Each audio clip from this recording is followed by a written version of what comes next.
കൊടുങ്ങല്ലൂർ നഗരസഭ വാർഷിക പദ്ധതിയിൽ ഉൾപ്പെടുത്തി ചെണ്ടുമല്ലി തൈകൾ വിതരണം ചെയ്തു.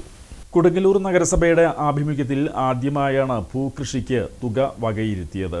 നഗരസഭ വൈസ് ചെയർപേഴ്സൺ സുമിത നിസാഫിന്റെ അധ്യക്ഷതയിൽ ചെയർപേഴ്സൺ ഹണി പീതാംബരൻ വിതരണോദ്ഘാടനം നടത്തി. ഒരു പദ്ധതി ഈ പ്രാവശ്യം നഗരസഭയിൽ ആദ്യമായിട്ട് നടപ്പിലാക്കുന്ന ഒരു പദ്ധതിയാണ് ചെണ്ടുമല്ലി കൃഷി. കൊടുങ്ങല്ലൂരിൽ നമുക്കറിയാം, അത്തം മുതൽ തിരുവോണം വരെ നമ്മുടെ കേരളീയർ എല്ലാവരും തന്നെ പൂക്കളം ഇട്ട് ആഘോഷിക്കുകയാണ്. നമ്മളെ ആശ്രയിക്കുന്നത് അന്യ സംസ്ഥാനത്തിൽ തമിഴ്നാട്ടിൽ നിന്ന് വരുന്ന പൂക്കളെയാണ്. അതുകൊണ്ട് തന്നെ നമ്മുടെ നാട്ടിൽ തന്നെ ഉള്ള ജൈവ രീതിയിലുള്ള ഈ പൂക്കൃഷി നടപ്പിലാക്കണമെന്ന നഗരസഭയുടെ തീരുമാനത്തിൻ്റെ അടിസ്ഥാനത്തിലാണ് ഈ കൃഷിക്ക് തുടക്കം കുറിച്ചത്.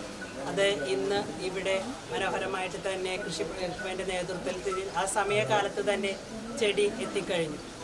നമ്മൾ കൊടുങ്ങല്ലൂർ നഗരസഭയിൽ 38,000-ഓളം ചെടികളാണ് വിതരണം ചെയ്യുന്നത്. ഒരു വാർഡിലേക്ക് ഏകദേശം 800 തൈകൾ ആണ് കൊടുക്കാൻ സാധിക്കും. അപ്പം അതുകൊണ്ട് തന്നെ നമ്മുടെ ഒരു പ്രദേശത്ത് എല്ലാവർക്കും ലഭിച്ചില്ലെങ്കിൽ തന്നെ ഏകദേശം നല്ല ഒരു പൂ ഈ ഇതുമൂലം കിട്ടുമെന്നുള്ളതിന് യാതൊരു സംശയമില്ല. ചരിത്രഭൂമിയിൽ നല്ല ഒരു പൂക്കൾ വിരിഞ്ഞ് സുഗന്ധമാവട്ടെ എന്ന് ആശംസിച്ചുകൊണ്ട് ഇത് ഔദ്യോഗിക കൃഷി ഫീൽഡ് ഓഫീസർ അനസ് സ്വാഗതം ആശംസിച്ചു. വികസന standing committee chairman K Radhakrishnan, ക്ഷേമകാര്യ standing committee chairperson Rasoja Haridas, പൊതുമരാമത്ത് standing committee chairperson Latha Unnikrishnan, വിദ്യാഭ്യാസ standing committee chairman K Hashiq എന്നിവർ സംസാരിച്ചു.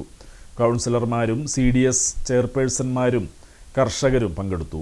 36,800 ഹൈബ്രിഡ് തൈകളാണ് വിതരണം ചെയ്തത്.